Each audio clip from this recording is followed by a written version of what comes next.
hemos visto lo que es su clasificación, sus métodos de diagnóstico, su tratamiento, la forma de prevenir esta patología, pues prácticamente. Pero dentro de esta patología existe una de las complicaciones más severas y que más lleva a cuidados intensivos de las mamás. Y que esta complicación, una vez que la padecen las pacientes, tienen alto índice de morbimortalidad.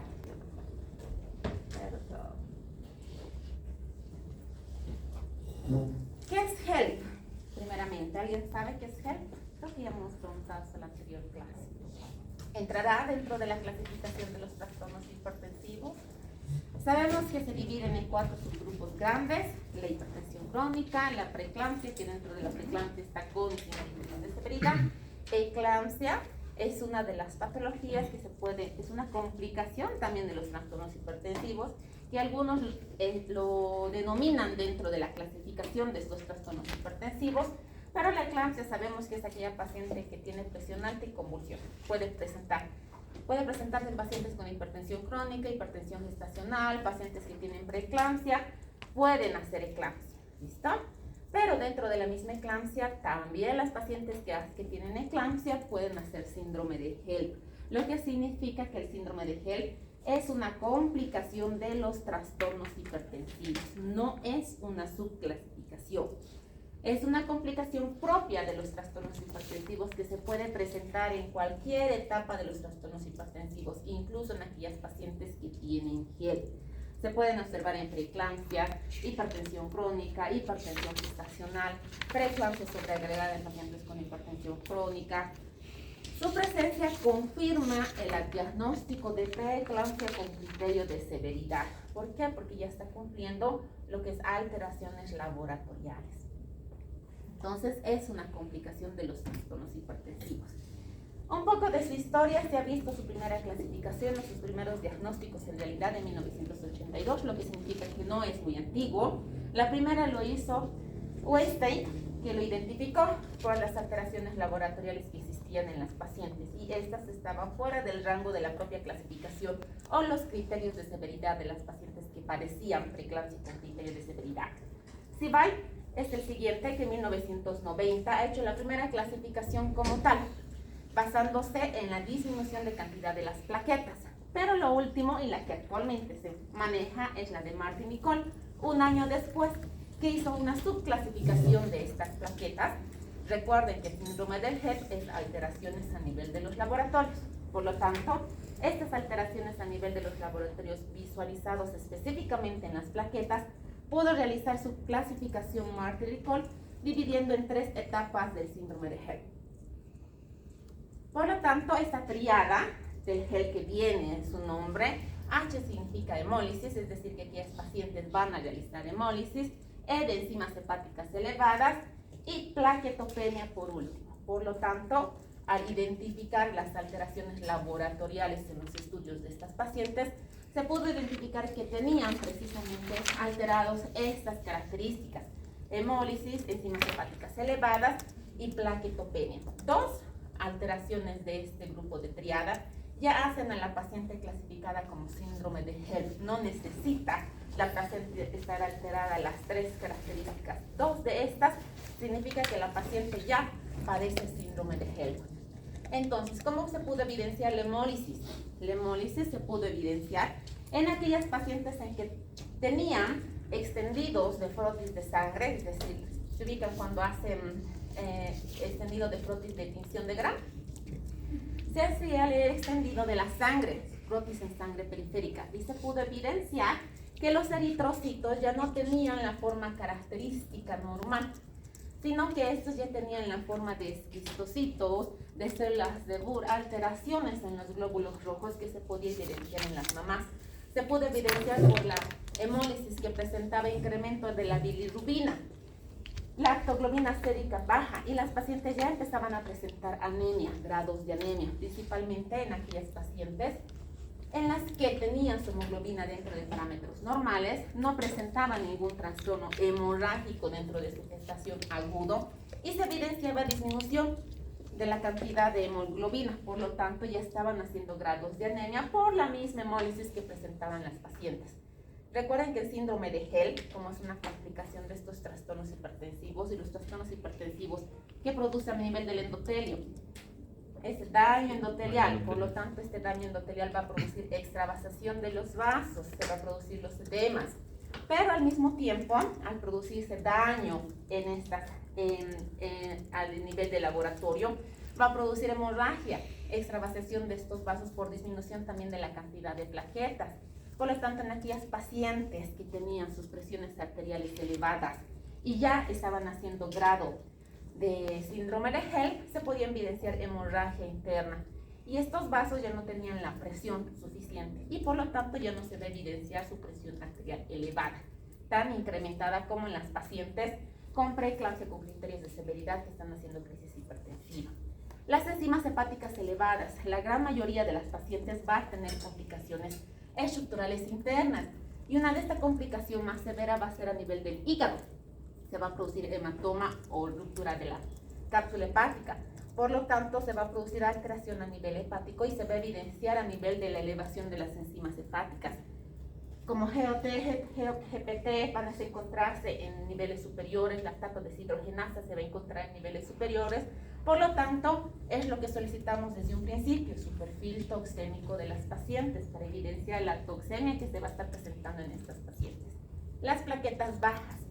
Dentro de las plaquetas bajas no es normal que en un control en la paciente encontremos, por ejemplo, 250.000 de plaquetas. Y a sus 2 días ya evidenciamos que las plaquetas están 158.000. Entonces, algo está pasando. No es normal que estas pacientes padezcan esta reducción. Si bien la clasificación de CIBAI, que fue la primera, se encontraba dentro de rangos mucho inferiores a 150.000, la última de Martin Nicole, que la padece o que la clasifica a partir de 150.000, ya evidenciando en sus estudios de laboratorio de las pacientes que las plaquetas están bajando, ya es parte de que algo está pasando en esta paciente. No pueden haber esta disminución tan drástica de plaquetas de un día para el otro, de 2 días, 3 días, sin que la paciente haya presentado hemorragia, ¿no? Entonces no hay pérdida sanguínea evidente, pero ya se están alterando los laboratorios. Por lo tanto, esto es la triada que compete al síndrome de HELP: hemólisis, enzimas hepáticas elevadas y plaquetopenia.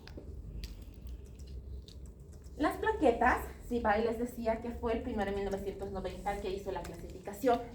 Indicaba que las plaquetas inferiores a 100.000 entraban ya dentro de la clasificación de HELP.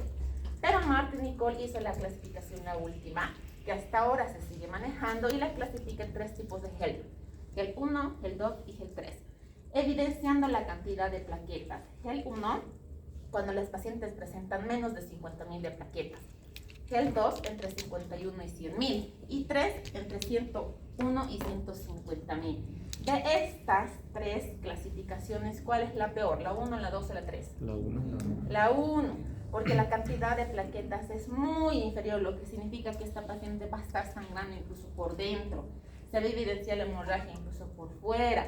Van a ver, o si es que tienen la oportunidad de evidenciar, que cuando las pacientes están haciendo HELP y se entra un procedimiento quirúrgico, abren la cavidad y está lleno de sangre, este líquido, por el mismo edema de las pacientes tienen líquido en la parte interna, y este líquido va a estar mezclado con sangre, por lo tanto va a haber una hemorragia también interna de las pacientes.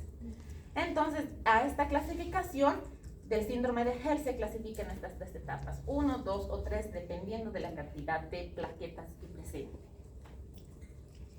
Su sintomatología, también tiene una sintomatología estas pacientes, se va a presentar por la característica de epigastralgia, náuseas, vómitos, cefalea, alteraciones visuales y auditivas. Son propias de aquellas pacientes que tienen su trastorno hipertensivo, propias de pacientes que tienen sus criterios de severidad. Recuerde, si una paciente está haciendo presión arterial elevada, tiene proteínas positivas y tiene una sintomatología vasoespástica, si sea cefalea, ya es criterio de severidad. Pacientes con HELP no son pacientes aisladas, son pacientes que ya tienen su trastorno hipertensivo y HELP es la complicación. Por lo tanto, estas pacientes van a tener su trastorno hipertensivo. Y lo más característico que hace estas pacientes, si bien epigastralgia van a ser aquellas pacientes que se van a caracterizar que puede que esta paciente ya haga convulsiones, es decir, no es característica de que presente una eclampsia, pero cuando ya evidenciamos en la paciente que tiene su epigastralgia más hematuria, el síndrome de HELLP está dando vueltas. ¿Listo? Entonces, porque ya vamos a poder evidenciar macroscópicamente la eliminación de glóbulos rojos a través de la orina. Por lo tanto, epigastralgia más HELP, sinónimo de que esta paciente epigastralgia más hematuria, sinónimo de que esta paciente me está haciendo HELP. ¿Listo? Náuseas, vómitos, cefaleas, repito, son propias de la sintomatología de aquellas pacientes con sus trastornos hipertensivos y su criterio de severidad. También tiene sus diagnósticos diferenciales. Sus diagnósticos diferenciales lo vamos a poder realizar con enfermedades como alteraciones en las plaquetas, alteraciones en la coagulación, pacientes con trombocitopenia, pacientes con enfermedades inflamatorias o pacientes con enfermedades propias que también se pueden presentar dentro de la gestación, como colangitis, úlceras gástricas, gastritis, pancreatitis. Entonces las vamos a poder diferenciar o vamos a poder realizar su diagnóstico diferencial principalmente por la epigastralgia que van a presentar. Y alteraciones inmunológicas, también como el lupus eritematoso sistémico, el síndrome antifosfolipídico. Ayer les comentaba al otro grupo de un caso, se pudo evidenciar antes de la pandemia, uno de los casos acá en la maternidad, una paciente que tenía todos los estudios de laboratorio alterados, sus presiones no se encontraban elevadas y se la manejaba como una paciente con complicación de un trastorno hipertensivo que estaría realizando HELP. Pero sus presiones nunca llegaban a 140-90. Entonces creía que esta paciente estaba haciendo HELP, tenía, si más no recuerdo, unas 25-26 semanas de gestación, todavía gestación muy temprana. Y las plaquetas se encontraban bajas, por lo tanto al encontrarse las plaquetas bajas entraba dentro de la clasificación de CIBAL. ¿Listo? Anemia, plaquetas bajas, estaba haciendo hemólisis, sus plaquetas bajas cumplían con 2 criterios de HELP, pero sus presiones nunca se mantenían elevadas, no se encontraba líquido en la cavidad interna. Por lo tanto, persistía su gestación, seguía haciendo hemorragias y este bebecito obviamente estaba haciendo su restricción de crecimiento intrauterino. Hasta que se evidenció sus petequias, ¿no? Formación de petequias en todo el cuerpo, prácticamente llenita de hematomas.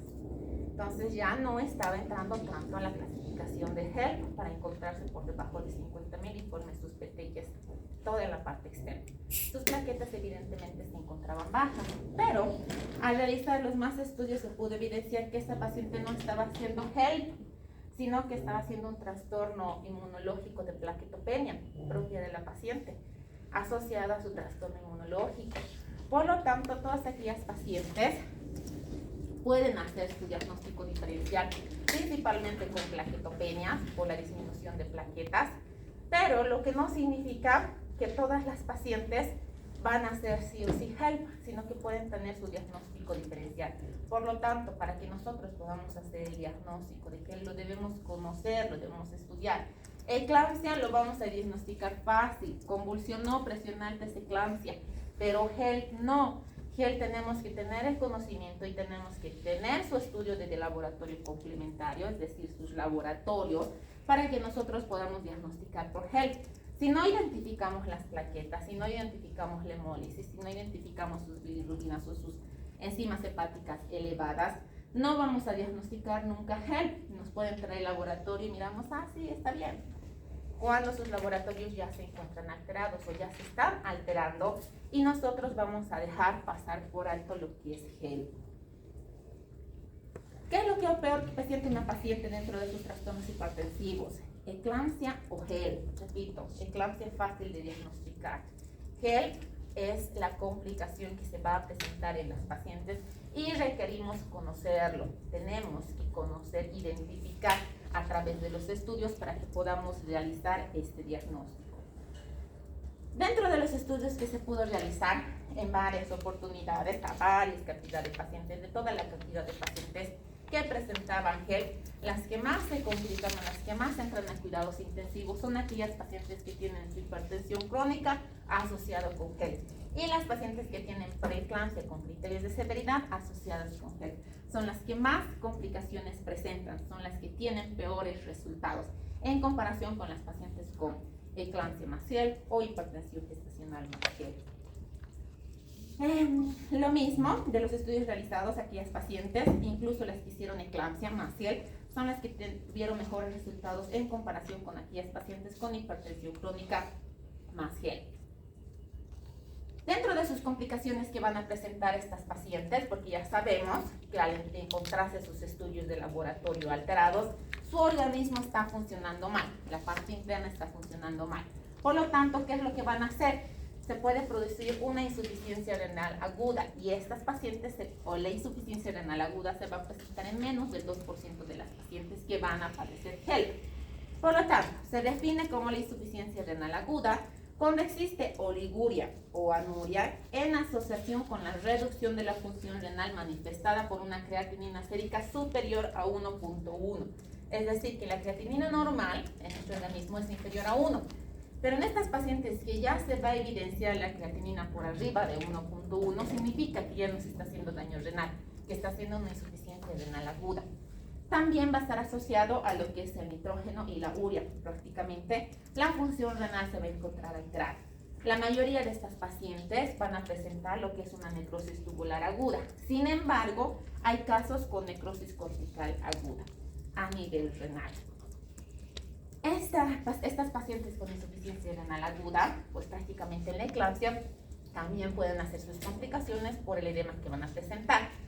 Y va a estar asociado también a esta cantidad de volumen sanguíneo, que puede manifestarse como una hipovolemia, pero en realidad es la extravasación de los vasos de líquido a nivel de la extravasación de los vasos. En cuanto en el HELP, sí se va a evidenciar el daño renal propiamente. Va a existir una progresión de la trombosis endovascular, oclusión del lumen vascular, una hipoperfusión con reducción de la filtración glomerular y por lo tanto falla renal. Entonces estas pacientes sí van a hacer una insuficiencia renal. También pueden presentar lo que es el desprendimiento de retina. O sea, las pacientes no solo van a hacer daño sistémico en los órganos grandes, sino se ha podido evidenciar que de 28 casos que se ha podido diagnosticar en el 2018, de las pacientes 4 que tenían eclampsia, o sea, de las pacientes que han hecho eclampsia, 4 casos tenían desprendimiento de retina y de estas 2 tenían HELP.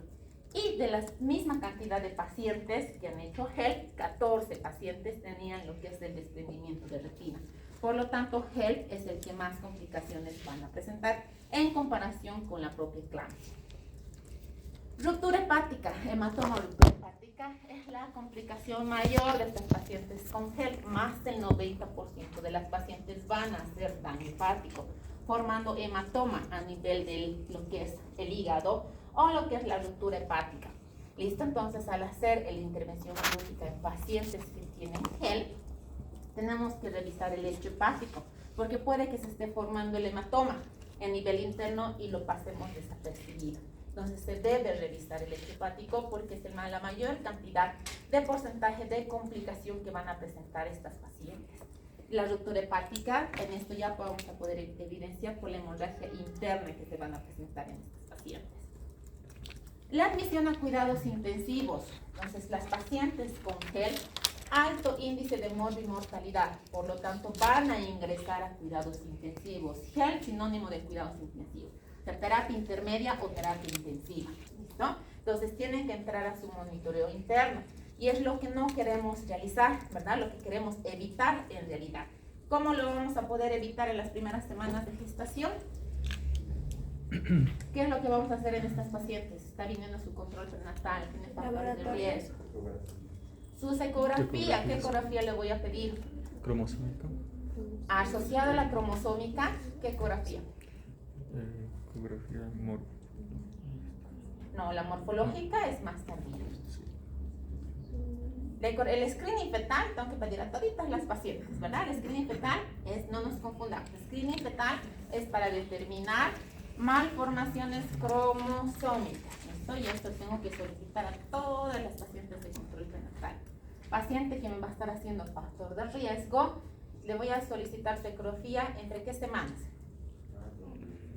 10 a 14. 10 a 14 semanas, la primera oleada, ¿verdad? La primera oleada de presentación. Y esta ecografía es de flujos arteriales. ¿De qué arteria? Arteria uterina es la que voy a solicitar si tengo factores de riesgo. Si solicito su ecografía y se encuentra con alto índice de riesgo de trastorno hipertensivo preeclampsia, ¿qué le voy a dar? Aspirina, ¿cuánto? 100 miligramos. 150 tenemos en nuestro medio, ¿se acuerdan? Había de 85, este 150 lo podemos utilizar. 150 aspirina todos los días, ¿hasta qué edad gestacional? ¿Cuánto? 36 semanas de gestación, lo que significa, identificando en su control prenatal, yo voy a poder evitar que mi paciente haga ¿qué? Que haga HELP, ¿verdad? Que haga su trastorno hipertensivo severo, que haga su trastorno hipertensivo con criterios de severidad. Por lo tanto, voy a reducir que esta paciente entre a cuidados intensivos. Entonces, voy a reducir que esta paciente, su alto índice de mortalidad reduzca. Simplemente con sus controles prenatales, identificando a la cantidad de pacientes que puedan hacer su factor de riesgo. ¿Ya? ¿Qué más? ¿Algo más quería decirles? Ahorita les voy a decir, me he olvidado.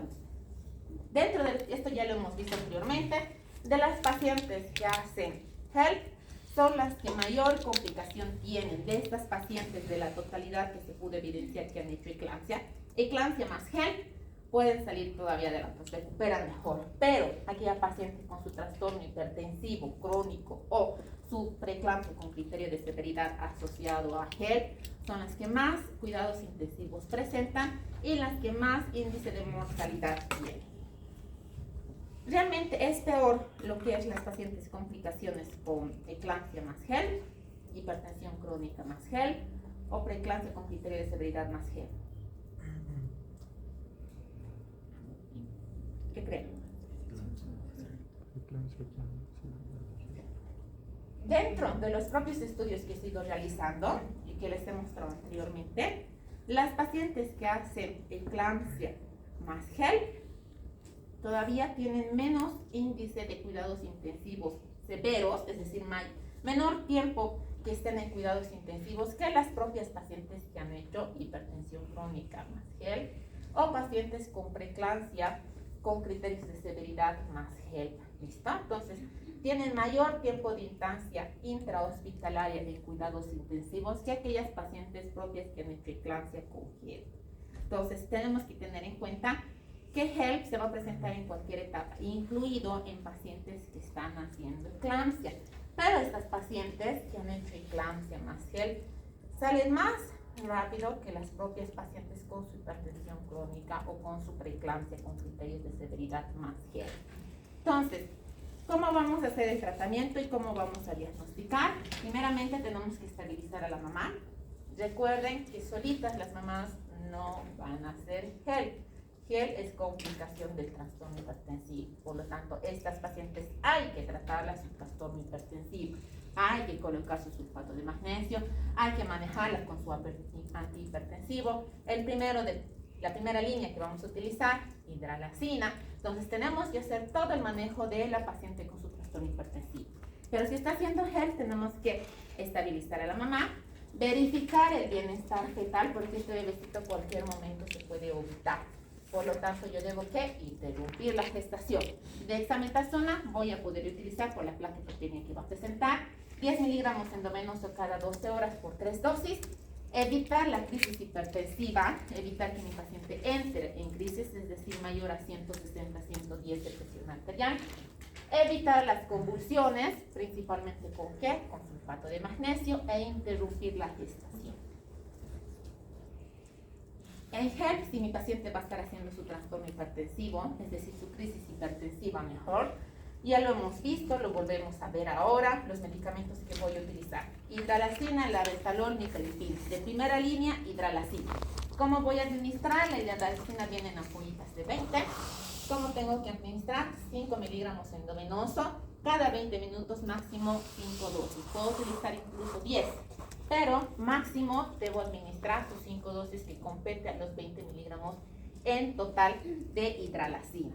Su labetalol, el labetalol, voy a utilizar la primera dosis 20, la segunda doblo que es 40, la tercera doblo nuevamente es 80 y después 80-80.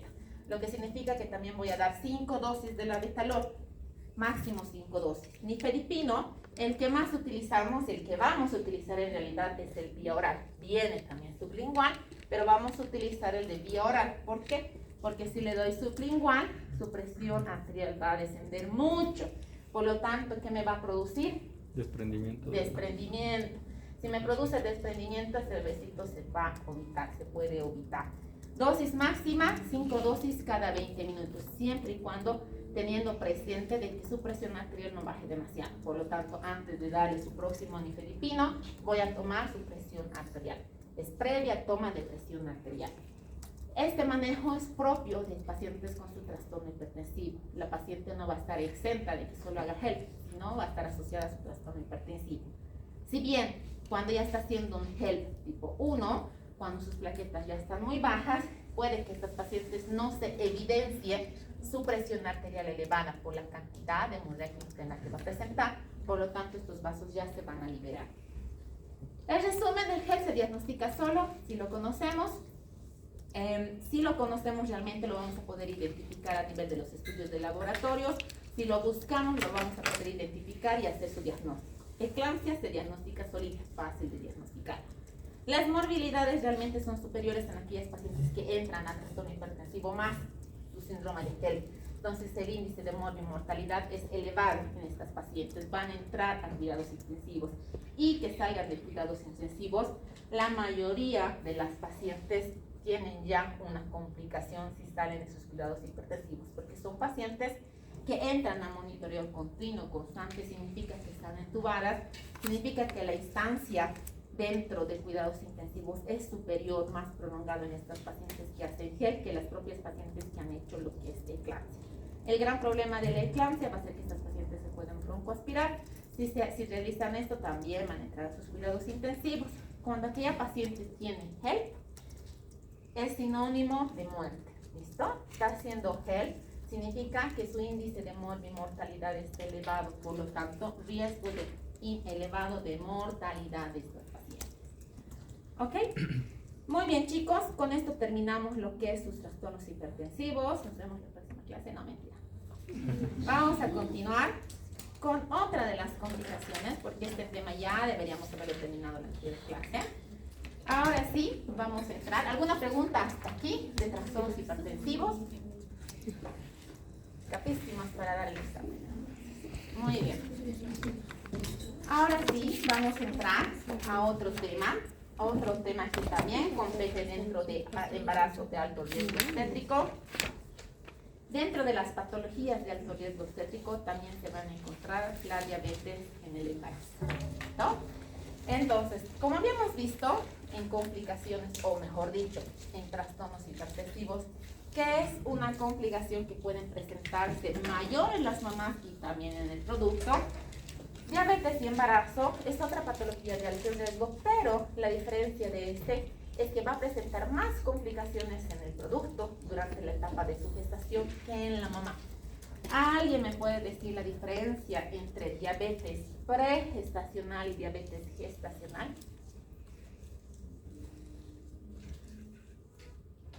¿Sabemos diferenciar qué es diabetes pregestacional y diabetes gestacional? Lo primero que deben saber para poder entrar en lo que es diabetes y embarazo. Pregestacional no sería que antes de que la paciente quede embarazada, y gestacional durante el embarazo. Ya, pero ¿en quién vamos a presentar antes de que quede embarazada? La diabetes es pregestacional, ya tiene. La gestacional es que hay una gestación. Exacto. Entonces, diabetes pregestacional, como su nombre indica, antes de su gestación, son todas aquellas pacientes que ya tienen diabetes tipo 1 o tipo 2. ¿Listo? Entonces, es una paciente que ya tiene su patología de base. Puede ser su diabetes tipo 1 y tipo 2 y que se embarazó. Por lo tanto, me va a hacer una intolerancia total a lo que es la insulina. ¿Ya?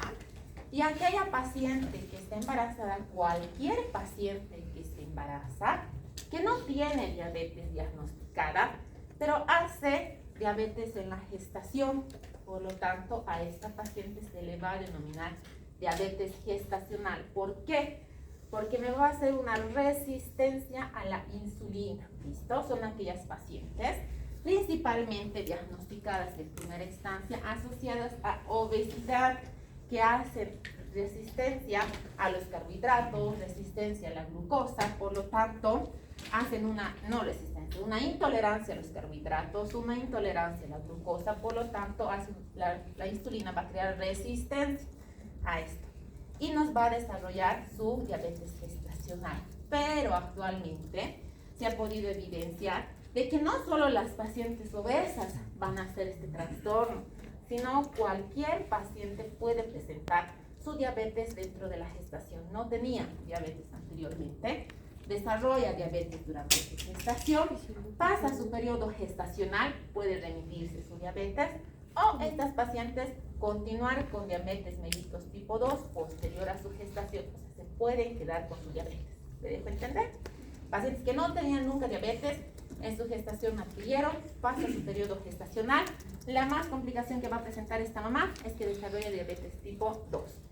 La complicación que lo vamos a ver durante toda su gestación es en el bebé, es en el producto, tanto de aquellas mamás con diabetes tipo 1 o tipo 2, o que desarrollan su diabetes gestacional durante su gestación. Diabesidad, mejor dicho, es el término utilizado para describir la fuerte relación de las pacientes con diabetes, fundamentalmente la de tipo 2, con la epidemia actual que es la obesidad en el mundo. Antes de la pandemia, existía esta otra pandemia que era la obesidad, ¿no? Que ya estaba traspasando grandes poblaciones, grandes áreas donde se podía evidenciar que por el sedentarismo principalmente de la población actual, es decir, tecnología, nuevos hábitos diarios, el sedentarismo de los niños y adolescentes por la misma tecnología, hacen que ya no entren en la actividad física diaria, por lo tanto estén en sedentarismo total. Por la misma tecnología, ¿no? Uso de celulares, computadoras, videojuegos y demás, ya no hacen la actividad física que se hacía anteriormente. Y esta cantidad de población que existía, tendencia a la obesidad por la disminución de actividad física. Por lo tanto, había mayor incremento, o existe hasta ahora mayor incremento de lo que es la obesidad. Y todos estos pacientes van a estar también mujeres, por lo tanto, también se pueden embarazar. Mayor riesgo de ¿qué? De que desarrollen diabetes. Pero no solo los pacientes que tienen riesgo a la obesidad, sino también en toda la demás población, hasta ahora se puede evidenciar que también van a ser su riesgo de que nos desarrolle diabetes durante la gestación. 7% de los embarazos complicados con algún tipo de diabetes, principalmente el 86% de diabetes mellitus gestacional, los que van a complicar. La prevalencia varía de acuerdo a la proporción de la diabetes mellitus tipo 2 y del 15 al 70% de mujeres con diabetes gestacional desarrollará en algún momento o posteriormente va a desarrollar su diabetes mellitus tipo 2. ¿Listo? Parte de lo que corresponde a la diabetes pregestacional. Entonces, estas pacientes sabemos que ya tienen su diagnóstico establecido, ya tienen su diabetes como tal. Su fisiopatología, ¿lo conocen? O como ayer me van a mirar así, ¿no? Entonces, lo hemos visto, lo han visto en fisiopatología, el desarrollo, ¿en dónde se va a crear la insulina? Páncreas. En el páncreas, ¿verdad? Entonces, estas pacientes, ¿qué es lo que van a hacer las pacientes con su diabetes gestacional? Van a crear una intolerancia a los carbohidratos, una intolerancia al azúcar, una intolerancia a la glucosa. ¿Y qué va a crear a nivel del páncreas con insulina? Resistencia a la insulina. ¿Listo? Si esta paciente me va a hacer una resistencia a la insulina, ¿qué va a pasar? Va a ser una disminución a la sensibilidad de la insulina. Si me está creando resistencia, su sensibilidad, ¿qué va a hacer? Va a disminuir, porque ya no va a captar la insulina. ¿Qué hace? Capta la glucosa, ¿verdad? Si hago resistencia a esta insulina, ¿qué va a pasar con la glucosa en la sangre? Se va a incrementar. Si estoy haciendo resistencia a la insulina, por lo tanto hay disminución de la sensibilidad de la insulina, ¿qué va a pasar con su secreción? El páncreas debería secretar más. Si está haciendo resistencia, no hay sensibilidad, ¿qué va a pasar? Va a ser una deficiente secreción de insulina, porque no va a haber esta sensibilidad a la insulina. Por lo tanto, ¿qué va a estar pasando en el cuerpo de la mamá si no tengo insulina que capte esta glucosa? Hiperglucemia. ¿Qué va a hacer? ¿Qué va a pasar con este azúcar? Aumenta. Se va a incrementar, va a producir una hiperglicemia, ¿listo? Porque no va a haber la insulina que capte a esta glucosa. Recuerden, la insulina alta capta la glucosa y la degrada, ¿verdad? Va a hacer su ciclo respectivo y la va a degradar. Pero si me hace resistencia esta mamá, va a comer tantos carbohidratos, tanta glucosa, o no necesariamente tenga que comer en grandes cantidades. Por eso le decimos a la mamá dieta, ¿no? Mamá, no tienes que comer frituras, comidas grasosas, dulces, pan, Coca-Cola, gaseosas, tienes que restringir, ¿listo? Entonces les recomendamos a las mamás. Pero si mi mamá viene y todos son capas, las mamás y las abuelitas, ¿no? Tienes que comer por 2, les dicen a las mamás. ¿No han escuchado? Estás embarazada, tienes que comer por 2. O todos tus deseos tienes que comer, ¿no? Entonces, ¿qué hacen las mamás? Se comen de todo. Creen que tienen que comer el doble. Pero no, embarazo no significa comer por 2. Significa dieta saludable, dieta buena, saludable. Si esta paciente está comiendo o está teniendo tanta cantidad de azúcar, significa que la insulina también tiene que incrementar para que pueda captar esta cantidad de azúcar, esta cantidad de exceso, pues prácticamente de glucosa que está administrando en el cuerpo. Pero si mi mamá empieza a hacer resistencia, recuerden que diabetes gestacional, la mamá está embarazada. Entonces, si está haciendo resistencia a la insulina, significa que no va a crear insulina.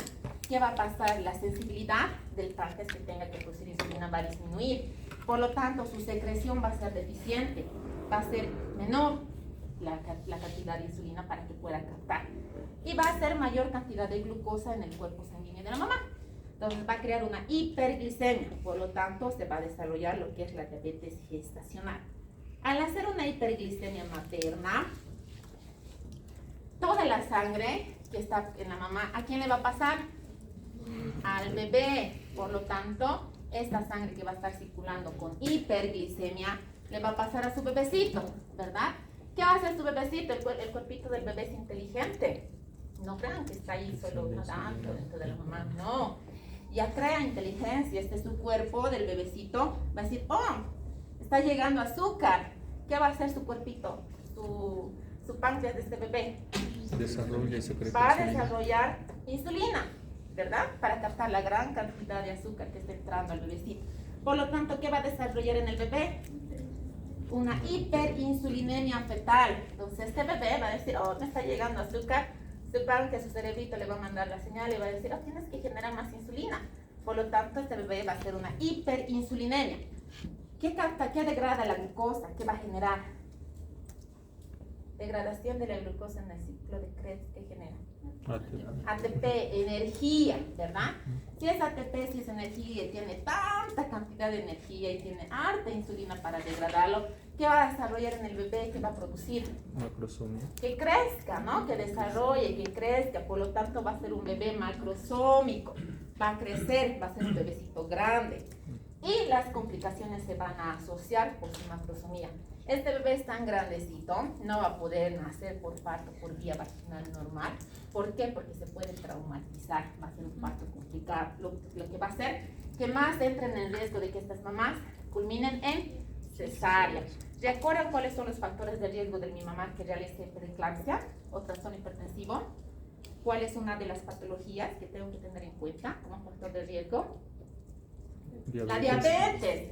Si mi mamá tiene diabetes, mayor riesgo de que me haga preeclampsia. Por lo tanto, esta paciente con diabetes gestacional va a hacer preeclampsia. Puede que realice preeclampsia. Mayor índice de probabilidad que realice preeclampsia. Si mi bebé tiene hiperinsulinemia, porque ha captado gran cantidad de glucosa, ha crecido tanto, este bebé es macrosómico, nace, ya no va a tener la cantidad de azúcar que tenía. ¿Qué va a pasar con este bebé?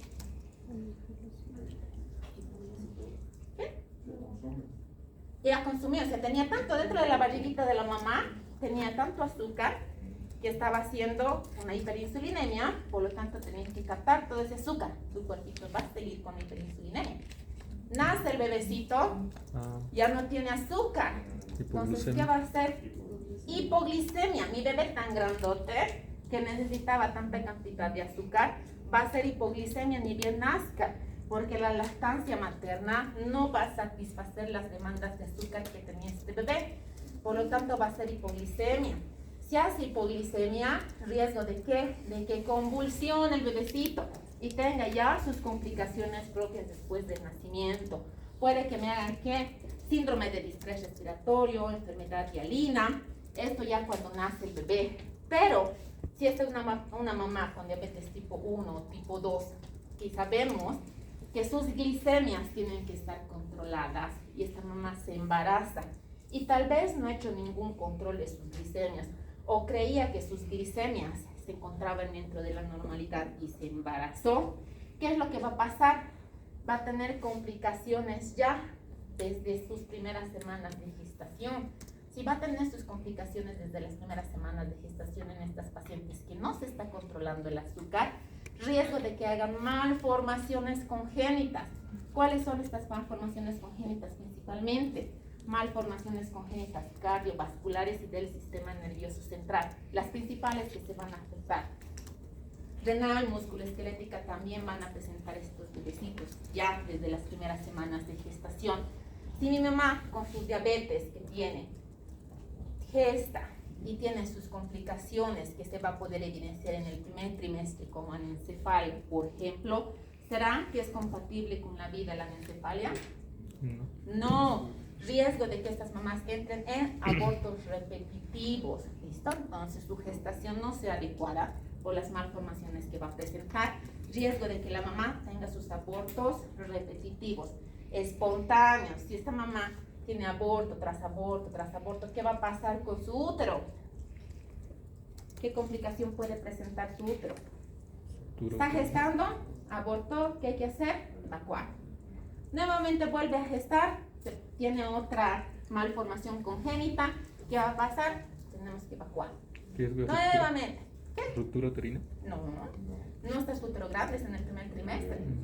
Adherencias intrauterinas, ¿qué se llama eso?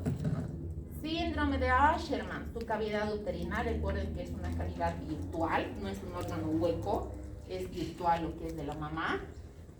Si aquí está conteniendo a mi bebecito y yo le raspo, le alegro, tengo que evacuar porque si se queda se infecta, ¿verdad? Tengo que evacuar, le raspo nuevamente, su pared se empieza a plegar. Bien. Viene la menstruación, se llena, pasa la menstruación, vuelve a pegarse, ¿verdad?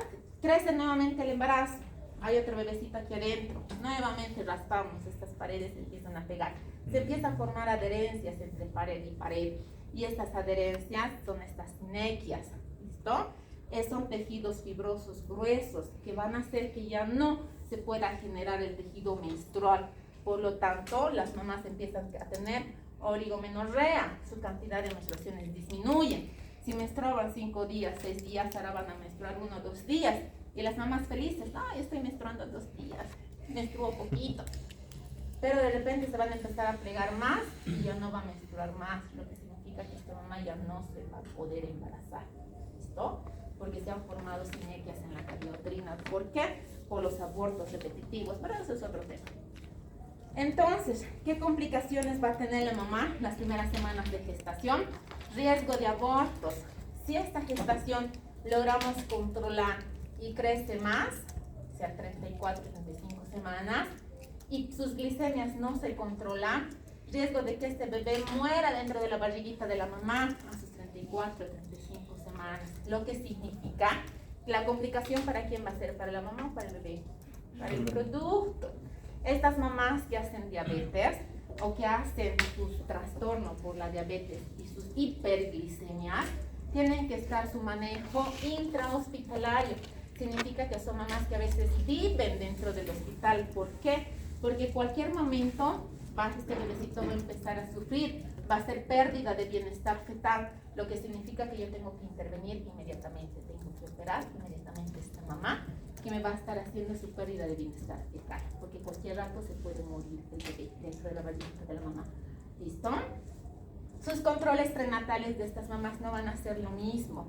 No es como el control prenatal normal. Las mamás tienen que ser obligatorio 4 controles por su gestación, ¿no?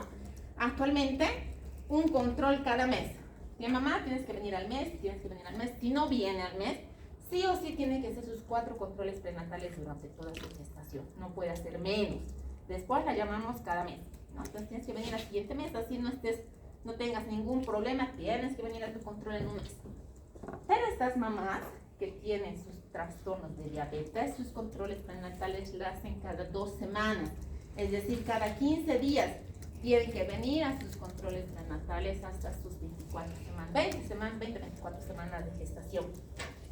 Después les vamos a llamar cada semana, tienen que venir a sus controles prenatales, o sea, sus controles no va a ser lo mismo de una paciente que no tiene su diabetes gestacional. ¿Listo? Entonces definimos la diabetes pregestacional en todas aquellas pacientes que ya tienen su diagnóstico de diabetes, sea diabetes tipo 1 o tipo 2 y se embarazó. ¿Listo? Diabetes gestacional son todas aquellas pacientes que hacen intolerancia a los carbohidratos, intolerancia a la glucosa y desarrolla su diabetes gestacional por la intolerancia dentro de su gestación. Entonces, su diabetes lo vamos a diagnosticar en el embarazo, no fuera del embarazo. La diabetes tipo 1, tipo 2 y la diabetes gestacional son un grupo de enfermedades metabólicas que se va a caracterizar ¿por qué? Por la hiperglicemia. La hiperglicemia que se va a presentar pueden ser por defectos en la secreción de la insulina, es decir, la ausencia de la secreción, ausencia pues prácticamente en aquellas pacientes que padecen diabetes tipo 1 y tipo 2, y en la que va a ser la diabetes gestacional, va a ser resistencia a la acción de la insulina. ¿Listo? No es lo mismo ausencia que resistencia. Entonces, la diabetes gestacional va a ser la resistencia y la diabetes tipo 1 tipo 2 es su patología normal, que es ausencia de la secreción de insulina. La pregestacional, como habíamos mencionado, se va a presentar a todas aquellas pacientes que ya están diagnosticadas con diabetes tipo 1 tipo 2, que no han sido controladas o que dentro de su gestación se descontrolan. Por lo tanto, se va a presentar un 10% de las gestaciones. Pero estas pacientes tienen su sintomatología establecida, van a tener su sintomatología propia de lo que es la diabetes. La diabetes, polidipsia, poliuria, polifagia, entonces van a tener su sintomatología como tal. Las que no van a ser claramente sintomáticas son las diabetes gestacionales.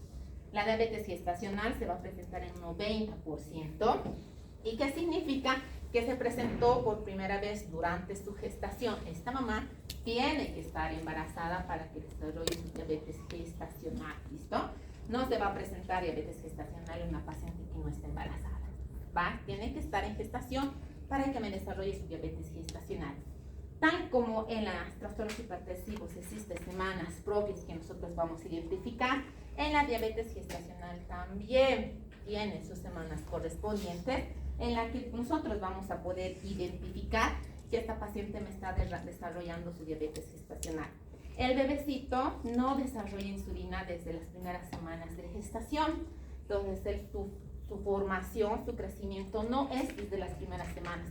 Por lo tanto, si esta mamá que está en gestación en su primer control prenatal, siempre en el control prenatal de ley le pedimos su glicemia, ¿verdad? Sus controles prenatales, glicemia, urea, creatinina, sus laboratorios que pueden transmitir patologías al bebé como Chagas, toxoplasmosis, le vamos a pedir a la mamá. Pero no pedimos prueba de tolerancia oral a la glucosa, ¿ya? ¿Cuál es el laboratorio que identifica que un mes, 2 meses esta mamá puede que su glicemia esté elevada? Glicosilar. Hemoglobina glucosilar, ¿listo? Entonces, de entrada no les pedimos a nuestros laboratorios, solo pedimos en caso que se requiera que tenga sus factores de riesgo, porque no lo cubre, el sistema no lo cubre, no está demostrado que tengamos que pedir a todas las mamás su prueba de tolerancia oral a la glucosa, ni su hemoglobina glucosilar, porque este bebecito tampoco va a desarrollar su páncreas, va a desarrollar su insulina desde las primeras semanas de gestación. Sus laboratorios que yo le voy a solicitar es entre las 24 y 28 semanas de gestación para que yo pueda determinar si esta paciente va a estar haciendo su diabetes gestacional. ¿Listo? Pacientes con diabetes mellitus. Si yo encuentro, por ejemplo, esta mamá está embarazada, no tiene diabetes y está embarazada de 8 semanas y le hago su prueba y esta se encuentra elevada, significa que probablemente que esta mamá ya haya estado desarrollando su diabetes antes del embarazo y nunca hizo su control y no se dio cuenta. Porque este bebé a las 6 semanas, 8 semanas no va a desarrollar insulina. Lo va a empezar a desarrollar a las 24 semanas de gestación, 24, 28, 24 hasta 28, yo voy a poder evidenciar que este bebecito ya está desarrollando, por lo tanto me va a hacer su hiperinsulinemia el bebé. Entonces, diabetes en el embarazo, diabetes gestacional, las que más se presentan en un 90% y la pregestacional en un 10%. Entonces, ¿qué es la diabetes pregestacional? La diabetes pregestacional, todas aquellas mamás que hemos diagnosticado que tienen su diabetes establecida, que hacen esta intolerancia, es decir, ausencia a la secreción de insulina, hacen también su intolerancia a la glucosa. ¿Cómo lo vamos a poder evidenciar? Con su prueba de carga oral a la glucosa, 75 miligramos le vamos a dar a esta mamá, pero a las 2 horas vamos a poder ver elevaciones correspondientes, 140 a 200 miligramos de cilindro. En la embriopatía diabética, la principal causa de morbimortalidad perinatal en pacientes con diabetes mellitus pregestacional es que se produzcan malformaciones congénitas, es decir, mayor índice de malformaciones congénitas en aquellas pacientes diabéticas que se embarazaron. ¿Cuántas veces más? De 7 a 15 veces más frecuente que aquellas pacientes con sus embarazos normales. ¿Listo? Y estas malformaciones congénitas que vamos a presentar o que van a presentar estos bebés, más riesgo que me desarrollen trastornos, que me desarrollen sus trastornos cardiovasculares, sus malformaciones cardiovasculares y malformaciones neurológicas. Entonces, eso es lo primero que se va a evidenciar en su gestación. Por lo tanto, son malformaciones congénitas.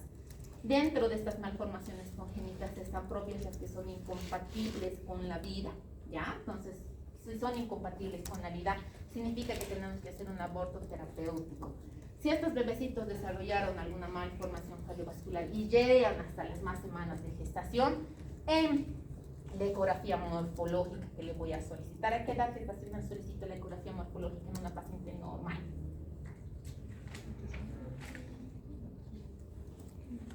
Entre las 20 y 24 semanas voy a solicitar su ecografía morfológica. En estas pacientes que tienen diabetes pregestacional, ya puedo solicitar incluso a las 18 semanas de gestación para ver si me está desarrollando alguna complicación o algún desarrollo anormal cardiovascular. ¿Listo? Principalmente. Por lo tanto, estas pacientes con diabetes pregestacional tienen que tener un buen asesoramiento antes de su gestación. El control es multidisciplinario, lo que significa que se tienen que hacer sus controles con endocrinología como tal. Si no significa que mi paciente que está con diabetes y se embarazó, solo va a hacer su control con obstetricia, ¿no? Tiene que seguir haciendo sus controles con endocrinología como tal para manejar y regular la cantidad de insulina que va a utilizar esta paciente. Su detección, ¿cómo vamos a realizar? Con la hemoglobina glucosilada principalmente. Si esta paciente está haciendo su control prenatal, detecto en sus primeros controles de una paciente diabética, debo solicitarle su hemoglobina glucosilada para identificar si meses previos a su gestación se encontraban estas glicemias elevadas. Por lo tanto, entre las 4 y 6 semanas de gestación voy a poder identificar la hemoglobina glucosilada. Si esta se encuentra a niveles superiores a 8.5, mayor riesgo de que padezca alguna malformación congénita de un 20 a 25%, de que esta mamá tenga sus malformaciones congénitas porque su hemoglobina glucosilada ya se encontraba elevada entre las primeras semanas de gestación, en comparación con aquellas mamás que se les solicita su hemoglobina glucosilada, que se encuentra dentro de los valores normales, pero ya es una paciente diabética. Recuerden que es una paciente que ya tiene su diabetes diagnosticada. Por lo tanto, estas pacientes que tienen su diabetes diagnosticada y tienen sus valores de hemoglobina glucosilada normales, también tienen riesgo de que hagan sus malformaciones congénitas. De un 2 a un 3.5% de estas pacientes que están controladas van a ser riesgo de que desarrollen malformaciones congénitas también. Pero aquella mamá que su hemoglobina glucosilada estaba elevada, su riesgo de que me haga malformación congénita sube, incrementa de un 20 o 25%. La ecografía voy a solicitar entre las primeras semanas de gestación para determinar su gestación intrauterina. Entonces, sus semanas de gestación, como cualquier control prenatal, voy a identificar que estas pacientes tengan su gestación dentro del útero. asociado a su hemoglobina glucosilada, sus primeras ecografías, yo ya voy a poder identificar si me va a estar haciendo alguna malformación o no en las primeras semanas de gestación. Su alfa-fetoproteína sérica la voy a solicitar a las 16 semanas de gestación. Normalmente se encuentra disminuida en pacientes diabéticas y suele indicar la necesidad de realizar estudio genético mediante la amniocentesis y cordocentesis cuando ésta se encuentra alterada. Lo que significa, si yo no estoy pudiendo evidenciar alguna malformación y su alfa-fetoproteína sérica materna se encuentra alterada, puedo solicitar lo que es la amniocentesis. Lo hacemos acá, se hace el estudio para identificar, pinchar, extraer un poquitito de líquido amniótico y poder identificar alguna malformación o identificar ecográficamente. La ecografía morfológica que voy a solicitar en estas pacientes mientras más avanza su gestación, la normal que pedimos en las pacientes, en todas las pacientes, es entre las 20 y 24 semanas de gestación. En estas pacientes ya puedo solicitar a las 18 semanas de gestación para poder detectar alguna malformación fetal que no vamos a visualizar entre las primeras semanas de gestación. Entonces, con la morfológica, yo ya voy a poder evidenciar si este bebé me está haciendo alguna alteración cardiovascular, por ejemplo. Y si detectamos alguna alteración a nivel cardíaco en el bebé, voy a solicitar su ecocardiograma fetal entre las 24 y 28 semanas de gestación. Por lo tanto, estas pacientes, su monitoreo es distinto a unas pacientes que no tienen su diabetes establecida antes de su gestación como tal. Sus controles prenatales, les decía, cada 15 días hasta las 24 semanas de gestación, después cada semana. ¿Qué estudios les voy a solicitar? Su examen general de orina, su citoquímico de orina, su urocultivo, porque la glicemia también le va a eliminar por la orina. Si esta paciente está eliminando azúcar por la orina, ¿qué creen que va a presentar? ¿Qué creen que puede hacer? Esa orinita, ¿qué va a pasar si está eliminando azúcar? ¿Qué pasa con los pacientes diabéticos? Infección, riesgo que se infecte. Su orinita va a ser, si está eliminando azúcar por la orina, mayor riesgo de que se infecte esta orinita. Si se infecta esta orina, ¿qué pasa con la mamá que está embarazada? Amenaza de parto pretérmino. ¿Cuál es la patología principal de causa de amenaza de parto pretérmino? Infecciones urinarias. Por lo tanto, otro riesgo de que este bebé entre en amenaza de parto pretérmino, ¿verdad? Porque no se va a controlar su glucosa. Tengo que verificar su función renal, urea, creatinina, cada trimestralmente tengo que valorar si sus riñoncitos van a estar funcionando bien o no de la mamá. Recuerden que en la fisiopatología normal del embarazo toda la estructura cambia, ¿verdad? Van a rotar sus trompitas, sus ovarios ya no se van a quedar aquí cuando está en gestación, van a estar aquí atrás cuando su barriguita está grande. Todos estos intestinos, ¿dónde creen que se van a ir? Si su barriga está aquí, ¿se llenan en el mismo lugar? No, todos se van a desplazar por el bebé. Los riñones, principalmente el riñón derecho, ¿qué va a pasar? Dextrorotación. Va a rotar, ¿verdad? Entonces, ya tienen la gestación propia, ya va a hacer que todo el cuerpo de la mamá, de la mujer, cambie. ¿Listo? Esta su vejiguita que estaba aquí, bien bonita, ¿qué va a pasar con el embarazo? Aquí está su vejiga, aquí está el embarazo.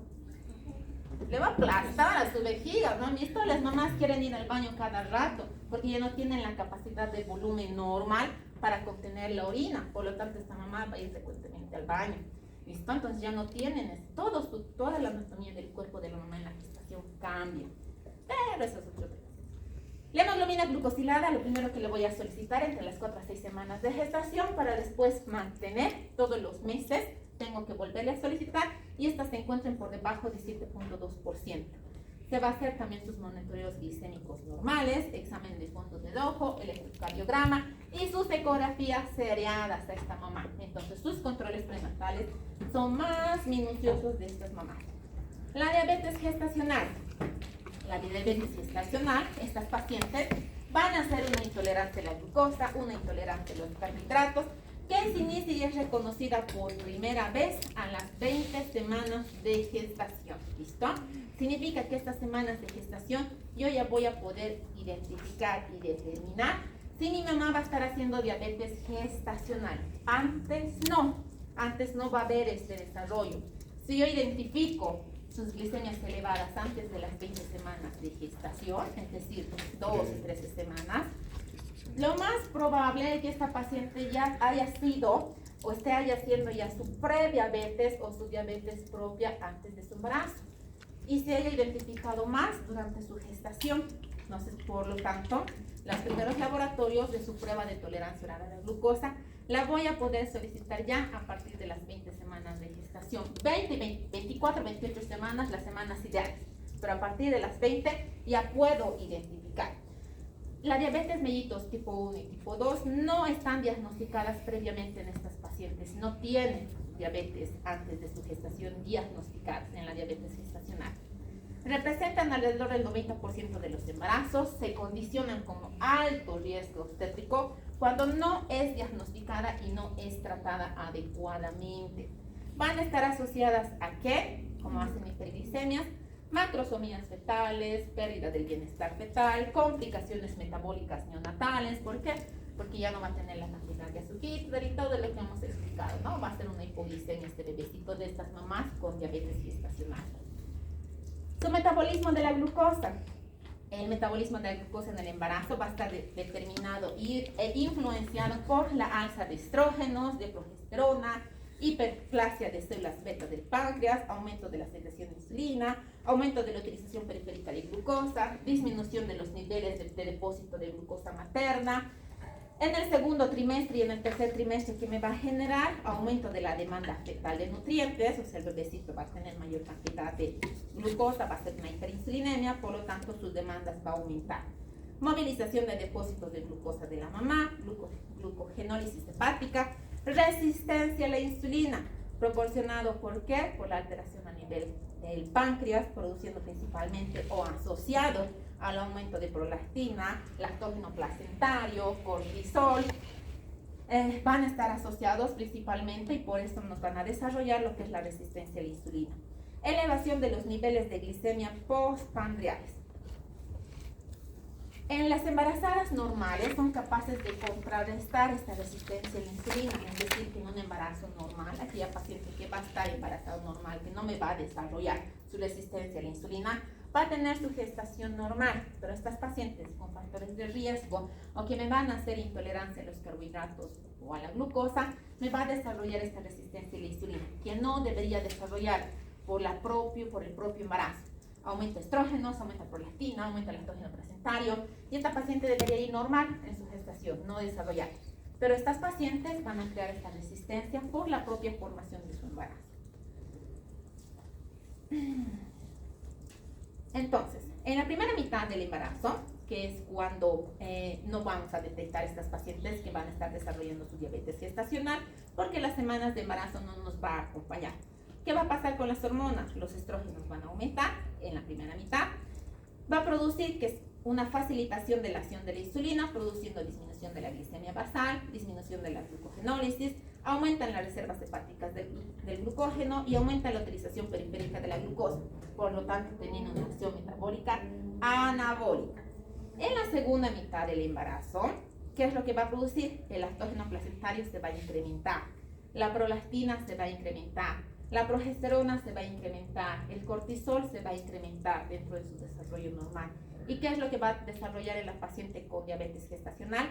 Resistencia a la insulina, ya en la segunda mitad del embarazo, produciendo por lo tanto disminución a la tolerancia oral de la glucosa, disminución del glucógeno hepático, disminución de la gluconeogénesis y aumento de la utilización periférica de glucosa, produciendo por lo tanto una acción metabólica anabólica facilitada y un ayuno acelerado, produciendo la utilización fetal de glucosa y de los aminoácidos. Por lo tanto, en la segunda mitad, a partir de las 20 semanas, específicamente entre las 24 y 28 semanas, yo voy a poder determinar si esta paciente está desarrollando su diabetes gestacional.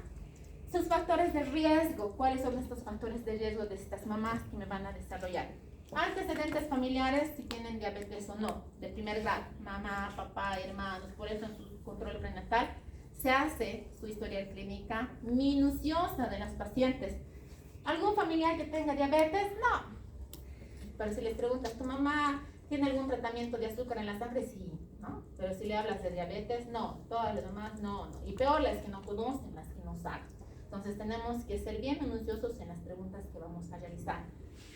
La edad materna, superior a 30 años, mamá que se embaraza por primera vez o que tiene su embarazo por primera vez después de los 30 años, riesgo de que me desarrolle diabetes gestacional, ¿no? Entonces, ¿cómo es?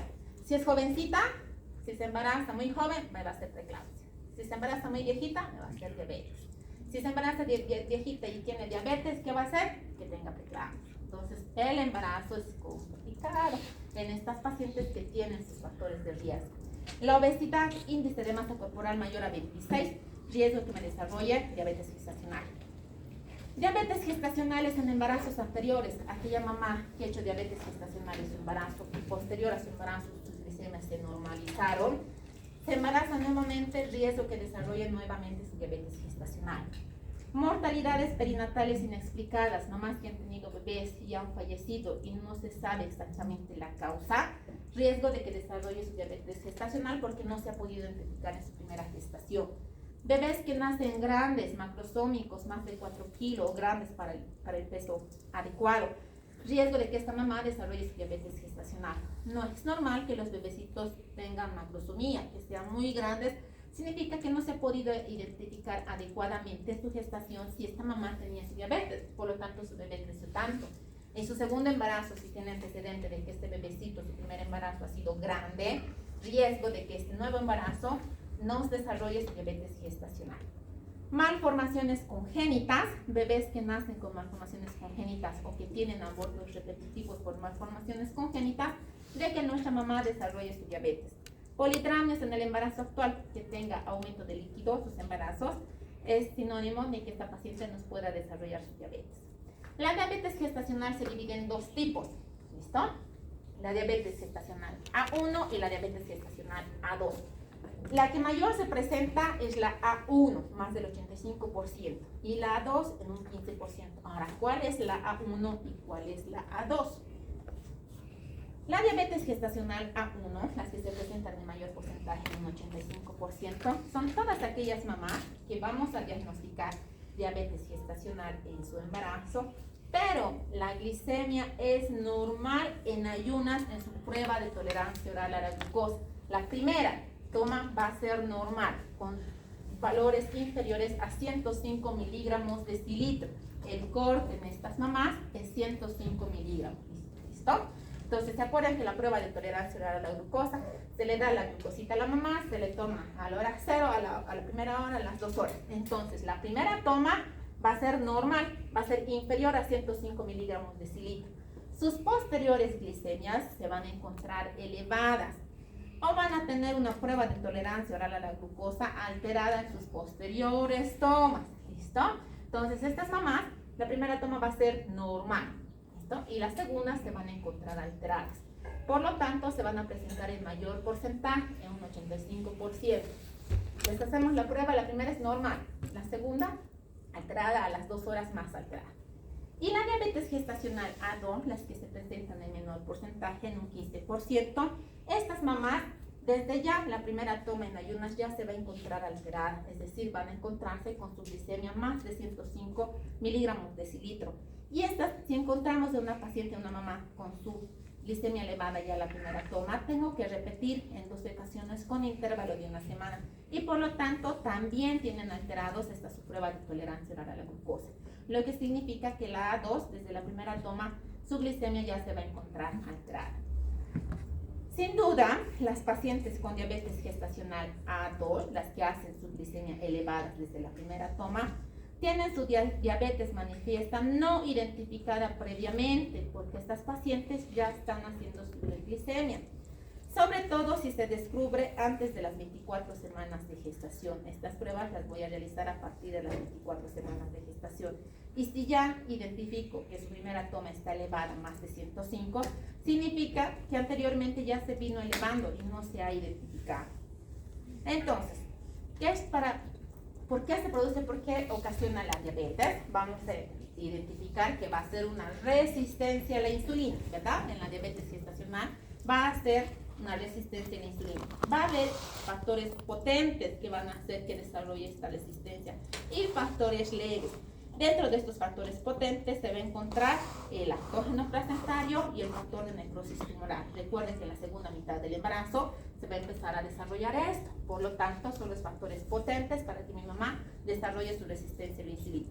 Y los leves, la progesterona, estradiol, la hormona, la prolactina, el cortisol, la gonadotropina coriónica humana, son los factores leves que también van a hacer que mi mamá desarrolle esta resistencia a la insulina. ¿Qué va a condicionar? Que entre en un estado diabetogénico en el embarazo, por lo tanto, más acentuado y mayor acentuado en el tercer trimestre. Va a empezar en el segundo y más acentuado en el tercero. Si se acentúa más en el tercero, mayor riesgo de que este bebé nos haga óbito fetal. Entonces, el embarazo a partir del segundo trimestre exige mayor respeto y mayor control a la mamá, principalmente en aquellas que no han hecho sus controles previos antes de su gestación y que no se han identificado sus embarazos o sus glicemias alteradas antes de su gestación.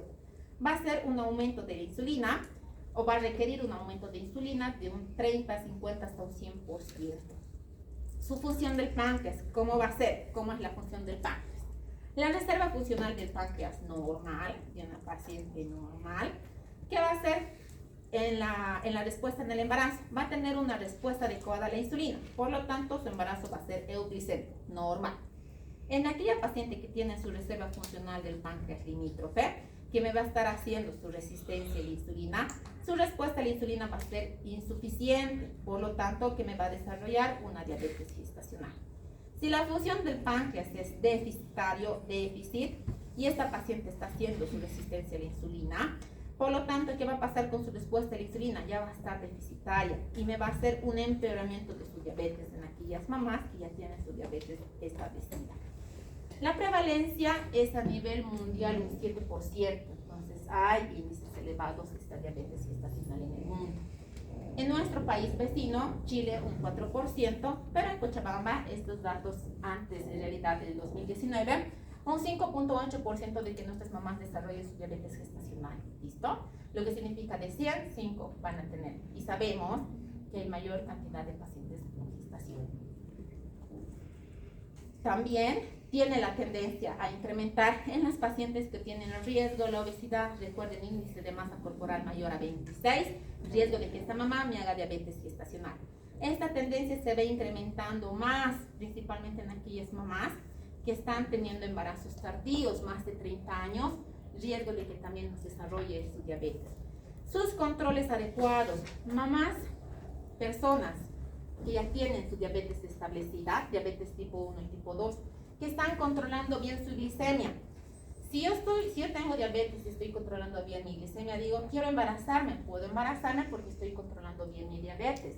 Pero eso no significa que sus controles buenos de la diabetes, no significa que esta mamá nunca va a tener malformaciones congénitas, nunca va a tener sus complicaciones como la preeclampsia, las va a tener, las puede tener, así esté haciendo sus controles minuciosos de su glicemia antes de su gestación. Por lo tanto, las mamás que están controlando bien su glicemia, igual tienen su factor de riesgo en menor cantidad, en realidad reducido, pero tienen su factor de riesgo de que hagan malformaciones congénitas, de que hagan sus trastornos hipertensivos, tienen sus controles previos, pero igual pueden presentar estos riesgos. Entonces, los factores de riesgo, raza, macrosomía fetal, edad principalmente, multiparidad, óbitos fetales en embarazos previos, pacientes con trastornos hipertensivos como preeclampsia, obesidad, síndrome de ovario poliquístico, antecedentes familiares previos. El síndrome de ovario poliquístico, ¿por qué? Porque desarrolla incremento de peso, ¿no? Entonces, el síndrome de ovario poliquístico también tiene su triada específica. Entre estas está el incremento de peso. Entonces, el punto de corte de nosotros que utilizamos para la diabetes gestacional es 100 miligramos decilitro. El consumo fetal va a condicionar que la glicemia de ayuno materna sea de 10 a 20 miligramos decilitro debajo de lo normal. El diagnóstico en la diabetes gestacional. Se discute acerca si se deben hacer pruebas universales o selectivas. En la actualidad, les decía, en el control prenatal normal, no solicitamos a todas las mamás su prueba de tolerancia oral a la glucosa entre las 24 y 28 semanas de gestación. No se solicita por ley, por norma, como el VIH, como el TOC, como el Chagas, no se solicita, ¿listo? Se solicita a aquellas pacientes que tienen sus factores de riesgo, si tienen sus antecedentes o no No está establecido hasta la actualidad como norma que se tenga que solicitar a toditas las mamás su prueba de tolerancia oral a la glucosa. Pero eso está discutido, si se debería realizar universalmente a todas o se debería seleccionar solo a las pacientes que tienen sus factores de riesgo.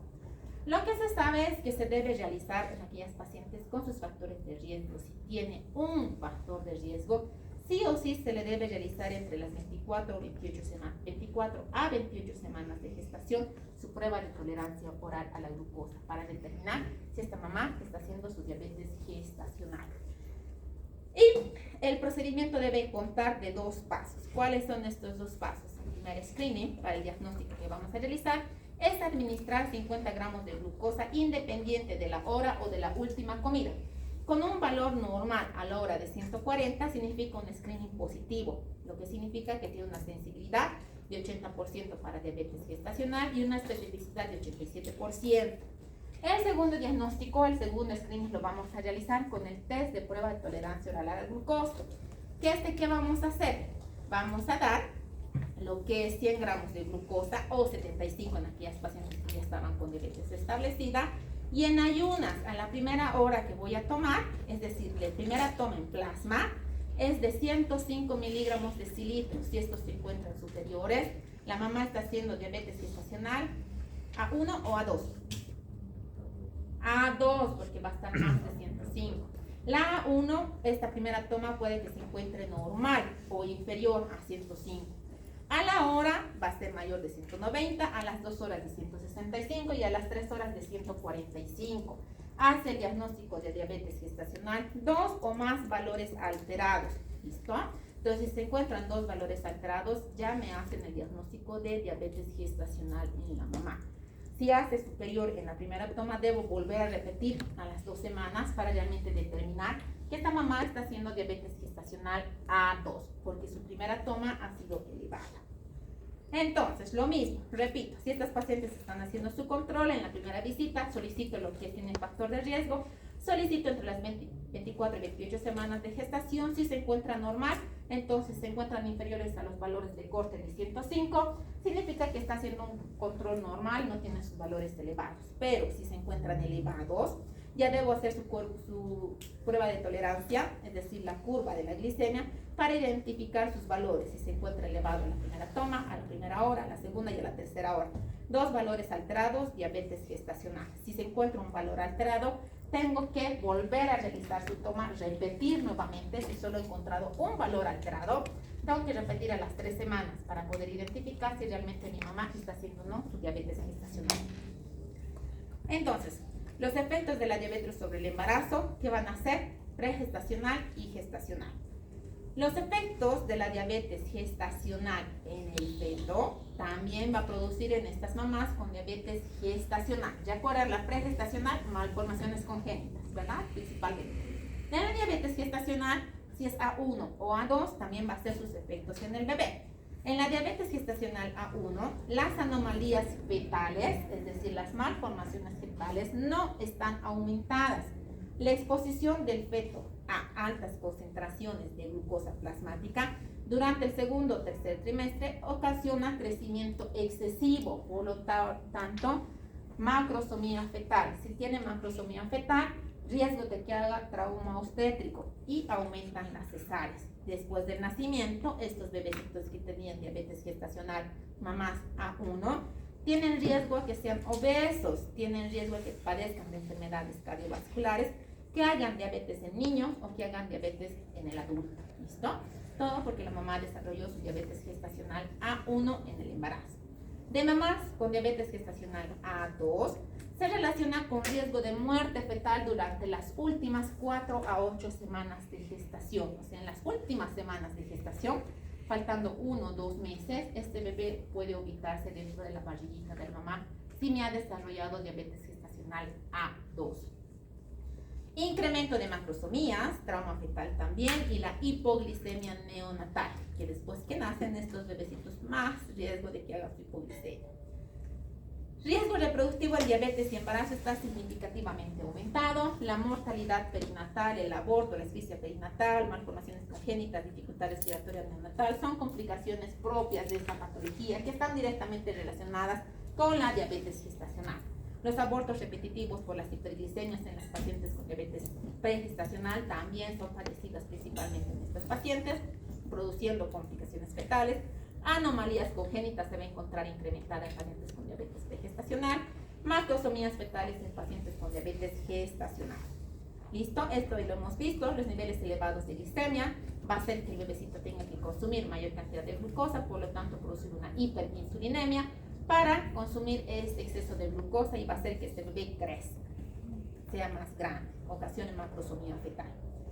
¿Cómo vamos a tratar a estas pacientes con diabetes gestacional A1 y con diabetes gestacional A2? Principalmente en la A1, la dieta.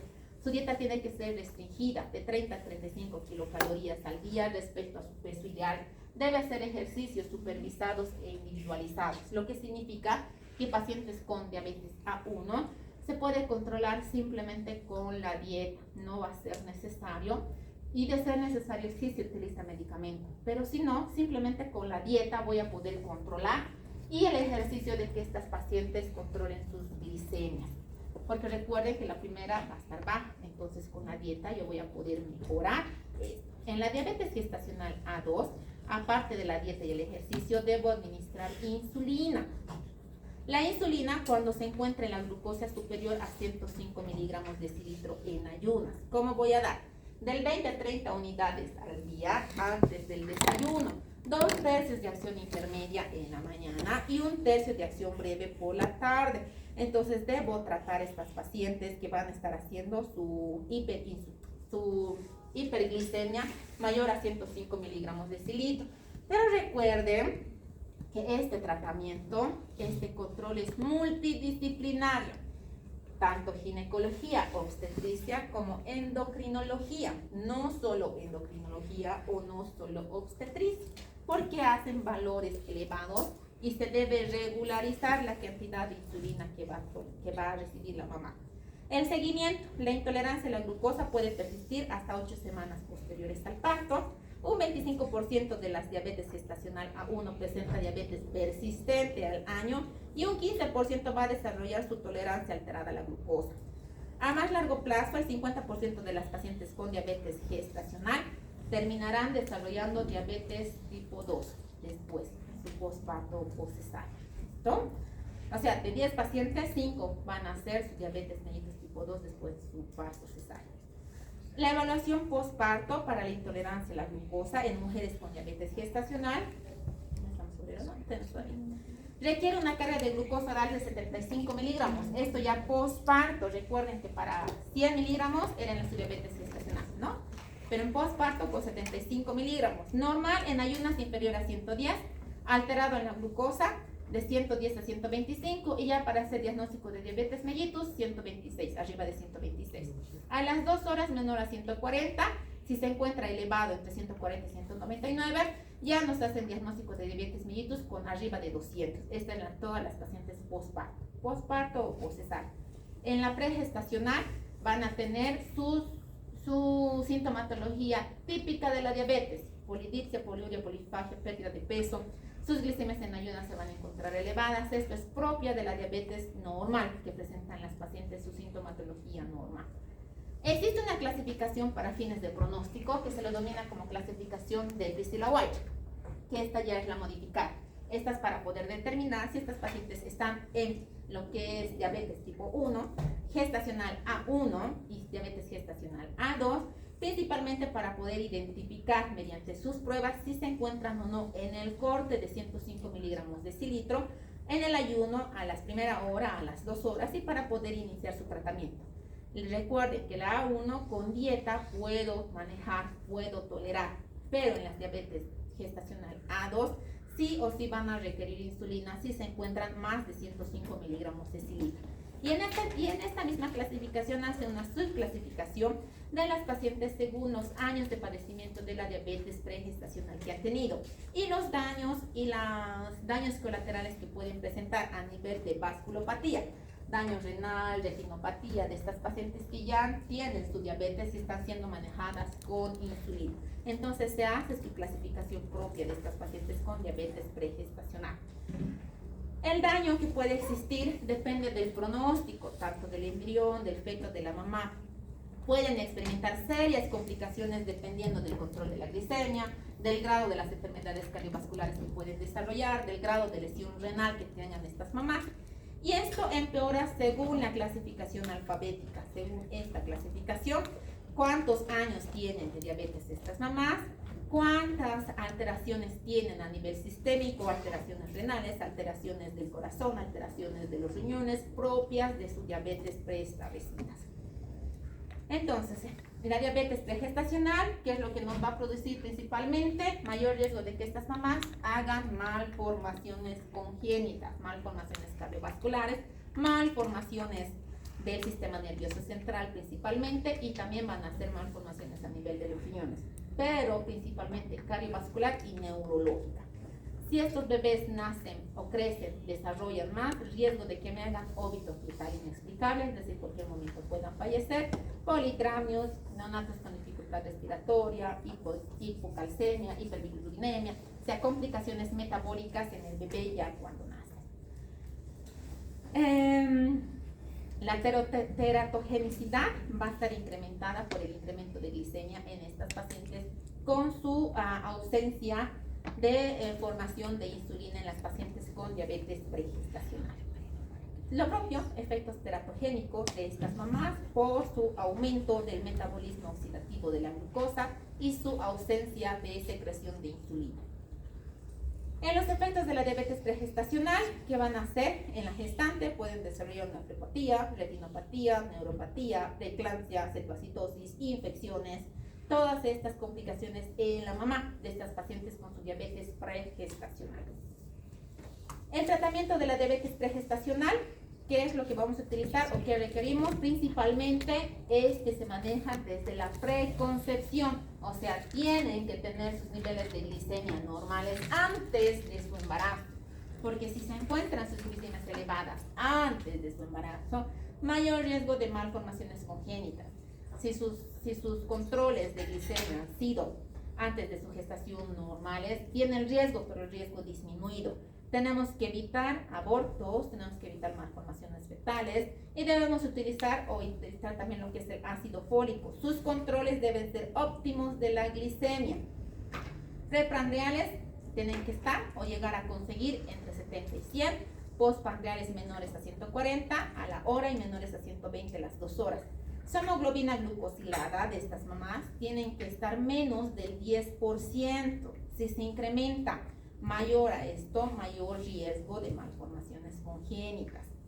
La hemoglobina glucosilada va a expresar lo que es la glicemia o la glucosa circulante durante 4 a 8 semanas anteriores, lo que significa de 1 a 2 meses anteriores, si estos los vamos a identificar en la gestación. Recuerden que tengo que pedir en las primeras semanas de gestación para poder identificar. En el primer trimestre, el programa es individualizado, tiene que tener un control estricto de la glucosa, en ayunas, a la primera hora, a las 2 horas.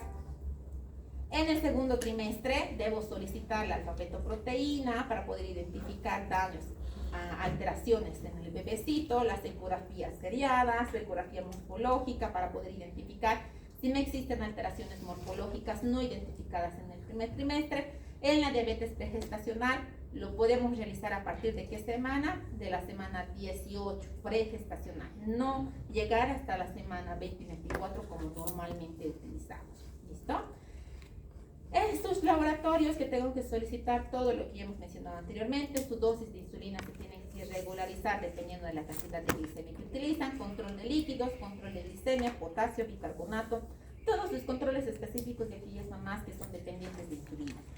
La insulina que vamos a utilizar es la de acción corta, Lispro, glicina Spar regular, y la de acción prolongada de Temir, Glargina, podemos utilizar dentro de su tratamiento, siempre manejando con el manejo multidisciplinario con endocrinología. Ya estamos terminando, chicos. En el tercer trimestre y en el parto debe haber también su control de glicemias establecidos para que posterior al parto estas pacientes no me desarrollen comas diabéticos por el parto o la cesárea que van a presentar si sus glicemias se encuentran elevadas, ¿no? Entonces, someter es como cualquier paciente diabética, que cuando entra a quirófano tiene que estar sus glicemias dentro de parámetros normales o mantener lo más bajo posible para su intervención quirúrgica.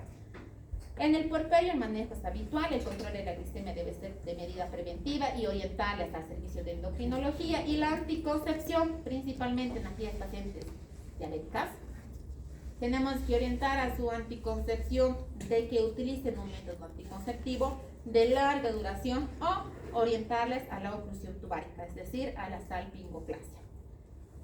Conclusiones: el éxito del tratamiento fundamentalmente es el control metabólico antes de la concepción. Realiza los tamizajes previos en los controles prenatales respectivos, identificamos factores de riesgo.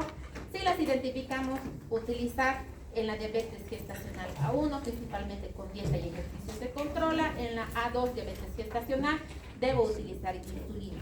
En aquellas pacientes con diabetes pregestacional establecida, se debe hacer su control minucioso mucho antes de que las pacientes se embaracen, para evitar sus riesgos y complicaciones y malformaciones comunes.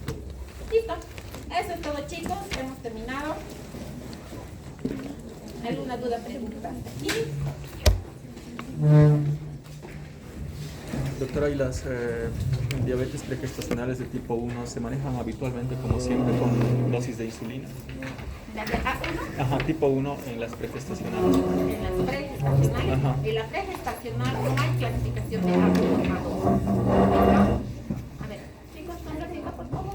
Diabetes pregestacional, que tiene su diabetes antes de su gestación, no hay clasificación de A1 y A2. Lo único que se clasifica de A1 y A2 es la diabetes gestacional. Sí. ¿No? Si es diabetes gestacional y es A1, su tratamiento está basado en dieta y ejercicio. ¿Por qué? Porque su primera glicemia va a ser baja. Las que van a estar elevadas es posestímulo, a la segunda hora, a la primera, a la segunda o a la tercera hora. Entonces, con la dieta y el ejercicio yo voy a poder reducir y mantener estos niveles de glicemia dentro del parámetro normal. Si su glicemia se incrementa más de 105 miligramos de cilindro en ayunas, la primera toma, sí voy a utilizar tratamiento, y el tratamiento que debo utilizar es la insulina. ¿Listo? La insulina, 2 tercios en la mañana, 1 tercio en la tarde. ¿Ya? Ok. Gracias, doctor.